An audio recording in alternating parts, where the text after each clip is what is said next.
In this video, we are going to discuss characteristics of chemical reactions.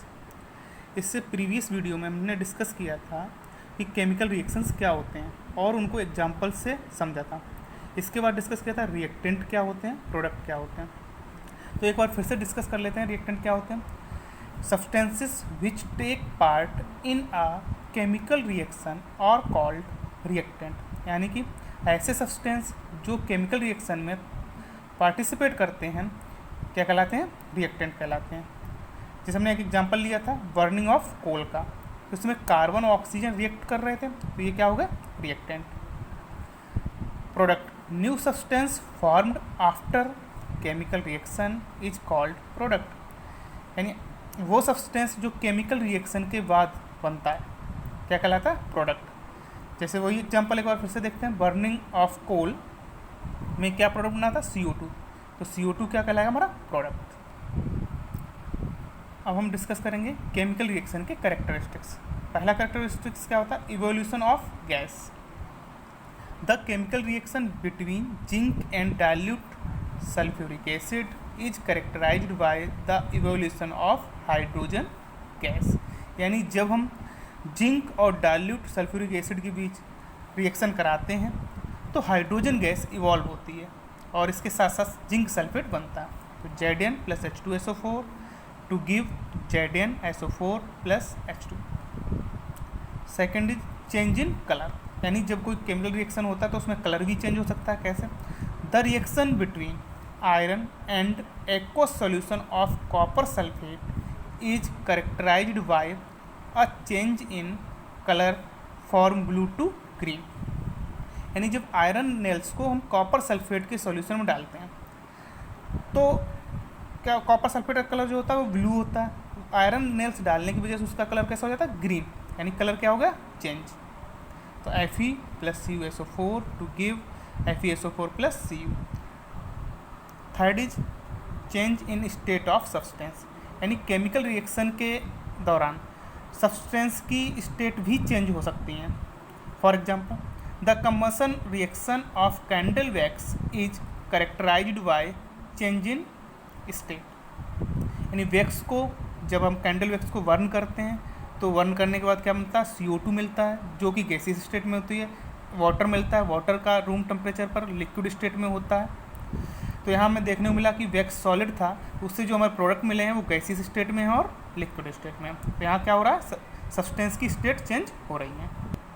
Fourth is change in temperature, यानी chemical reaction के दौरान temperature में भी change हो सकता है। For example, the chemical reaction between quick lime and water to form slaked lime is characterised by a change in temperature, यानी जब हम क्विक लाइम को वाटर में डिजॉल्व करते हैं तो सिलेक्ट लाइम बनता है, उसके साथ साथ बहुत सारी हीट इवॉल्व होती है, हीट रिड्यूस होती है, तो इसमें हम कह सकते हैं टेम्परेचर चेंज हो रहा है। Next 5 is formation of precipitate, यानी केमिकल रिएक्शन के दौरान प्रेसिपिटेट भी बनता है। प्रेसिपिटेट क्या होता है कि जब जैसे दो एक्वस सॉल्यूशन को जब हम इंटरमिक्स करते हैं और उसमें कोई एक सब्सटेंस हमें सॉलिड फॉर्म में मिल जाए तो उसे हम कहते हैं precipitate. For example, the chemical reaction between sulphuric acid and barium chloride solution is characterised by the formation of white precipitate of barium sulphate, यानी कि जब हम बेरियम क्लोराइड के सॉल्यूशन में सल्फ्यूरिक एसिड का सॉल्यूशन मिक्स करते हैं तो बेरियम सल्फेट का वाइट PPT हमें मिलता है, barium chloride + sulphuric acid to give barium sulphate and HCl। HCl जो है हमें वो सॉल्यूशन में मिलता है एक्वस कंडीशन में, HCl कहाँ मिलता है हमें, एक्वस कंडीशन में। स्टार्टिंग में BaCl2 क्या होता है, एक्वस होता है, H2SO4 क्या होता है, एक्वस। तो एक्वस सॉल्यूशन क्या होते हैं, ऐसे सब्सटेंस जिन्हें हम वाटर में डिजॉल्व करते हैं, डिजॉल्व करके सॉल्यूशन बनाते हैं, वो हमारा एक्वस सॉल्यूशन कहलाता है। नेक्स्ट टॉपिक है केमिकल इक्वेशन, यानी हम केमिकल इक्वेशन डिस्कस करेंगे। केमिकल इक्वेशन क्या होती है, जब हम किसी केमिकल इक्वेशन को सिंबल और जब हम किसी केमिकल रिएक्शन को सिंबल और फार्मूले के द्वारा रिप्रेजेंट करते हैं तो उसे केमिकल रिएक्शन इक्वेशन कहते हैं, तो उसे क्या कहते हैं, केमिकल इक्वेशन कहते हैं। Representation of chemical reaction using symbol and formula of the substance is called chemical equation. अब एग्जांपल द्वारा से समझते हैं। When hydrogen react with oxygen it gives water, यानी जब हाइड्रोजन ऑक्सीजन के साथ रिएक्ट करता है तो ये वाटर देता है। तो हाइड्रोजन का आपका फार्मूला क्या हुआ H2, ऑक्सीजन का फार्मूला क्या होता है O2, और ये क्या गिव कर रहा है वाटर, तो वाटर का फार्मूला क्या होता है H2O। तो ये 2H2 + O2 2 गिव्स 2H2O, ये रिएक्शन क्या कहलाएगी हमारी केमिकल इक्वेशन। इसी को अगर हम वर्ड में लिख दें, hydrogen plus oxygen to give water, ये इक्वेशन हमारी वर्ड इक्वेशन कहलाएगी। क्या कहलाएगी? Word equation.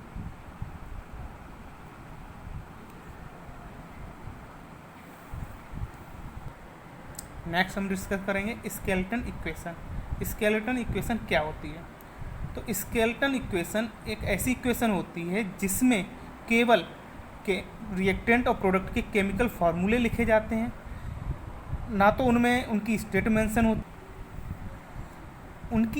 मेंशन नहीं होती है, और ना ही दोनों side number of atom balance होते हैं।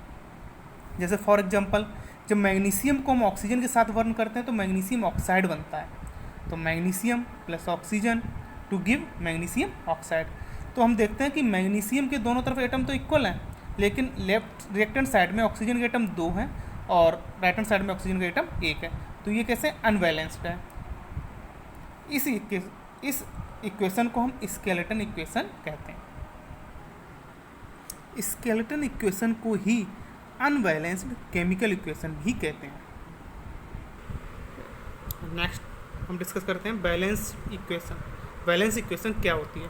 ऐसी इक्वेशन जिसमें number of atom reactant side और प्रोडक्ट साइड इक्वल होते हैं, उस रिएक्शन को हम बैलेंस्ड इक्वेशन कहते हैं।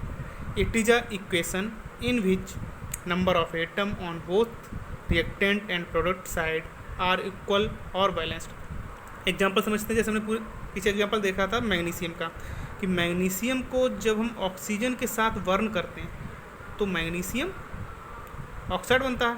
हम यहाँ देख रहे थे कि ऑक्सीजन के रिएक्टेंट साइड में 2 एटम है और प्रोडक्ट साइड में 1, तो इसमें हम क्या करें, ऑक्सीजन के एटम को इक्वल करने के लिए 2 का मल्टीप्लाई कर देंगे। इससे होता क्या है कि मैग्नीशियम के एटम प्रोडक्ट साइड में 2 हो जाते हैं, जबकि रिएक्टेंट साइड में 1 ही रहता है। तो इसमें इक्वल करने के लिए इसमें 2 का मल्टीप्लाई भी करते हैं। तो इस इक्वेशन को हम क्या कहेंगे, बैलेंस्ड इक्वेशन। तो आज हमने केमिकल इक्वेशन डिस्कस की, उसके टाइप डिस्कस किए। टाइप में क्या क्या डिस्कस किया? Number 1 skeleton equation, number 2 word equation, number 3 balanced equation. Next video में हम डिस्कस करेंगे कि केमिकल रिएक्शन को या केमिकल इक्वेशन को हम कैसे बैलेंस करते हैं।